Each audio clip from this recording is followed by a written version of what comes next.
برسات فرما جیسا کہ انہوں نے مجھے چھوٹے پن میں پالا تھا۔ ایک مرتبہ محسن انسان صلی اللہ علیہ وسلم نے ارشاد فرمایا اس کی خاک ناک آلود ہو، اس کی ناک خاک آلود ہو۔ اسی طرح 3 مرتبہ فرمایا، تمام صحابہ کرام جب ہوئے اور عرض کیا یا رسول اللہ کس شخص کی ناک خاک آلود ہو؟ فرمایا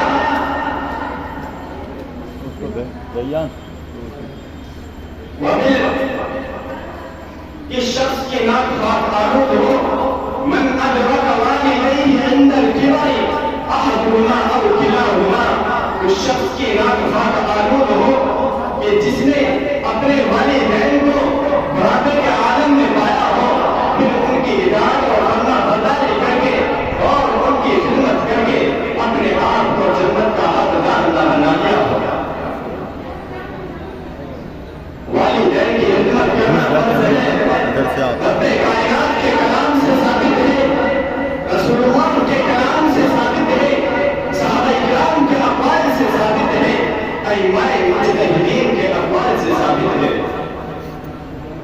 محترم سامعین کرام، اگر کسی اولاد سے اس کے والدین ناراض ہوں تو اللہ تبارک و تعالیٰ بھی اس سے ناراض رہتے ہیں۔ میں حوالے کے ساتھ آپ کو بتاتا ہوں، ترمذی شریف کی جلد ثانی اٹھاؤ اور سب ہمارے پر دیکھو، حضرت عبداللہ بن عمر کی ایک روایت موجود ہے، وہ فرماتے ہیں کہ رسول اللہ صلی اللہ علیہ وسلم نے فرمایا رضا الرب فی رضا الوالدی وسخط الرب فی سخط الوالدی،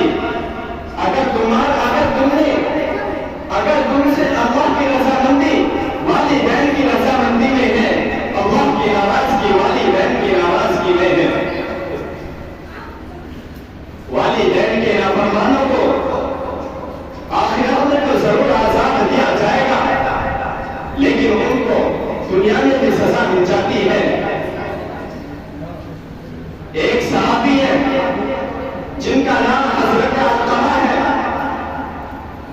بہت نیک صالح انسان ہے، صحابی رسول ہے، نمازوں کے پابند ہے، نفلوں کو کثرت سے ادا کرتے ہیں، حقوق اللہ کو کثرت سے ادا کرتے ہیں، لیکن انہوں نے بیوی کو ماں پر بانجی دی تھی، جس کا نتیجہ یہ ہوا کہ جب انتقال کا وقت آیا تو حضرت علقمہ کی روح گلے میں اٹک گئی، زبان پر کلمہ جاری نہیں ہوتا، تمام لوگ دعائیں کر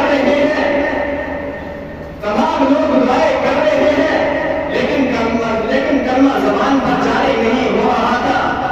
حضرت حضور صلی اللہ علیہ وسلم کو اس واقعے کی خبر دی تو آپ علیہ السلام نے فرمایا کیا ان کے والدین زندہ ہیں؟ تو آپ علیہ السلام کو خبر ملی ہاں ان کی والدہ حیات ہے۔ تو آپ علیہ السلام نے فرمایا اے بولی ماں، تیرا علقمہ کا تیرے ساتھ کیا سلوک تھا؟ علقمہ کی ماں کہنے لگی کہ میرا لخت جگر بہت نیک صالح انسان تھا، نیک دل انسان تھا، لیکن اس نے بیوی کو میرے اوپر ترجیح دی تھی۔ آپ علیہ السلام نے فرمایا اے بوڑھی ماں، حضرت علقمہ کو معاف کر دے۔ بوڑھی ماں نے بالکل صاف انکار کر دیا کہ میں علقمہ کو معاف نہیں کروں گی۔ تو حضور صلی اللہ علیہ وسلم نے حضرت بلال کو حکم دیا کہ جاؤ نملے اکٹھی کرو اور حضرت علقمہ کو اس کے اندر زندہ جلا دو۔ ماں کی ممتا جوش میں آ گئی اور کہنے لگی کہ میرے لخت جگر کو میرے سامنے زندہ جلایا جائے گا۔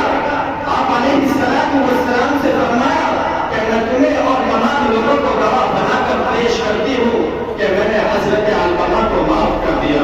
بس اتنا کہنا تھا، حضرت علقمہ کی وہ پرواز کر گئی۔ معزز سامعین کرام، ہمیں ان عبرتناک واقعات سے نصیحت حاصل کرنی چاہیے۔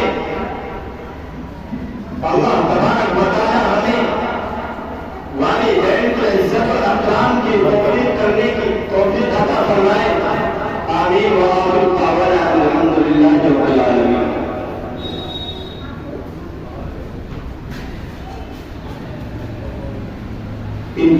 تقریر میں دریا کی روانی دیکھی، ان کی تقریر میں دریا کی روانی دیکھی، غنچہ ہوئی کی رنگین جوانی دیکھی۔ ماشاءاللہ موصوف محترم نے بہت ہی شاندار انداز میں والدین کی اہمیت پر اپنی تقریر پیش کی۔ یقیناً والدین کی بہت بڑی اہمیت ہے۔ اللہ کے نبی علیہ السلام کا فرمان ہے اکبر الکبائر الاشراک باللہ وقتل